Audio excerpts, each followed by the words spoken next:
வணக்கம். என்னோட பேர் ராஜபூபதி, நிறுவனம் மற்றும் பயிற்றுனர் ரேடியன் ஐஏஎஸ் அகாடமி. அரசாங்கத்துக்கு வேறு வேலை இல்லையா அப்படிங்கிற டைட்டிலில் இப்போ இல்லை, நான் ஏற்கனவே போஸ்ட் பண்ணியிருக்கிறேன். மார்ச் 23 அதுக்கு முந்தின வருடங்களும் போஸ்ட் பண்ணியிருக்கு. மத்திய மாநில அரசுகளுக்கு வேறு வேலை இல்லையா?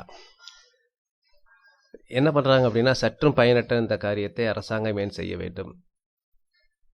இது யாருமே கேட்குறதே கிடையாது. என்ன அப்படின்னா, நான் திரைப்பட விருதுகள் வழங்கும் அந்த நிகழ்ச்சியை தான் சொல்கிறேன். மக்கள் வரி பணத்தில் இந்த நிகழ்ச்சி நடத்தப்படுகிறது, பரிசு வழங்கப்படுகிறது.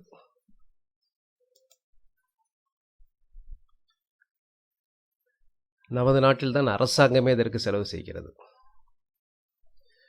இன்னிலடங்கா நாட்டுப்புற கலைகள் நசிந்து போனதற்கு காரணமும் திரைப்படம்தான்.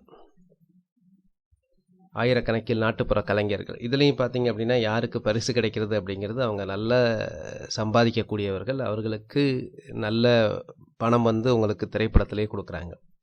அதில் நலிவுற்ற கலைஞர்களுக்கெல்லாம் இதில் எந்த ஒரு பிரயோஜனமும் கிடையாது இந்த அவார்டால். அதில் காமெடி நடிகர்கள்ங்கிறவங்கலாம் ரொம்ப சொற்ப தொகை தான் வாங்குவாங்க. நான் சொல்கிறது சாதாரண சார். அதுலேயும் காமெடி நடிகர்களையும் நல்ல முன்னணி நடிகர்கள்லாம் இருக்கிறாங்க. பட் அந்த மாதிரி ஆட்களை மட்டும்தான் கொடுத்து என்ன பிரயோஜனம்? இந்த மாதிரி ஒரு திரைப்படத்துறைக்கான இந்த விருதுகளே தேவையில்லை அப்படின்னு சொல்லக்கூடாது.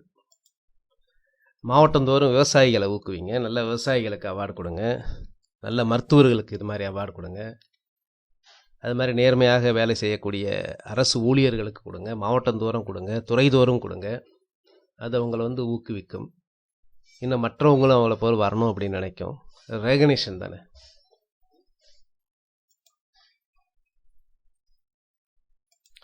அடித்தட்டு மக்களுக்கு அன்றாடம் 1000 பிரச்சனைகள்.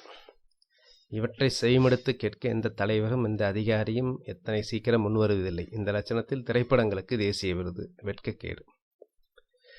மக்கள் நலனுக்கு உதவாத எவ்வகை செலவும் மக்கள் விரோத நடவடிக்கை என்பதை எப்போது நம் தலைவர்கள் உணரப்போகிறார்கள்? நன்றி.